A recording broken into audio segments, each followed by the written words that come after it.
A primeira turma do STF, Supremo Tribunal Federal, vai analisar os recursos das defesas dos réus do chamado núcleo crucial da trama golpista. Os advogados pediram a revisão da pena e também citaram a invalidade da delação de Mauro Cid.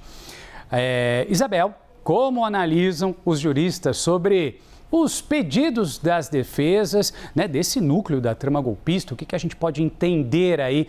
Sabemos muito bem que as defesas estão ali, de certa forma, se articulando, E aí o que a gente consegue analisar a respeito disso? Bom, vamos fazer um resumo aqui, enquanto a gente não consegue acionar a nossa reportagem, Renan, de quais são os principais pontos abordados pelas defesas. As defesas levantam pontos que foram bastante discutidos também ao longo de todo esse processo, tratam da colaboração premiada de Mauro Cid, tratam de um olhar mais ampliado para a fase final do processo, que foi a dosimetria das penas, alegando que você teve falta de demonstração clara em relação ao cálculo da pena que foi aplicada. Isso é um ponto, por exemplo, abordado pela defesa do ex-presidente Jair Bolsonaro. A defesa do ex-presidente Jair Bolsonaro também fala sobre o questionamento ao papel que Jair Bolsonaro teria como líder de tudo, tanto é que ele foi o réu que teve a pena mais alta a ser aplicada.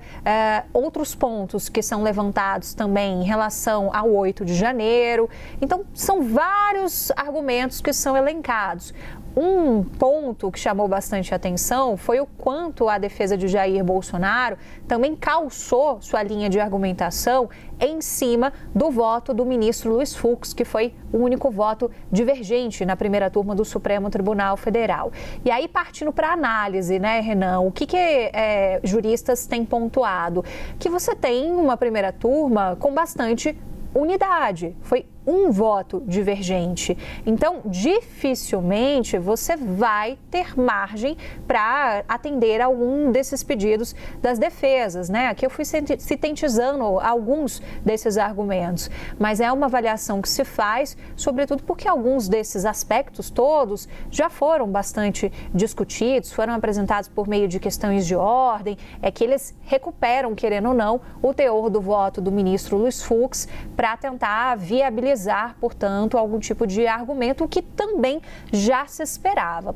Outras defesas foram para o caminho de tentar trazer também um olhar a respeito de pontos ali que possam representar também algum tipo de questionamento, sobre a condução dos trabalhos do ministro Alexandre de Moraes. Isso também tem expectativa de que seja afastado. Então, no todo, é um passo importante para o cumprimento do rito e tem outros passos que podem ser previstos, mas que também já são muito afastados pelo mundo jurídico em relação a outros tipos de recursos por conta do placar que foi colocado pela primeira turma. Foi um placar de 4-1. Se você tivesse pelo menos mais um voto divergente, fora o voto do ministro Luiz Fux, você poderia ter embargos infringentes. Mas hoje o entendimento do Supremo Tribunal Federal é que não cabe fazer esse tipo de análise de embargos infringentes que poderiam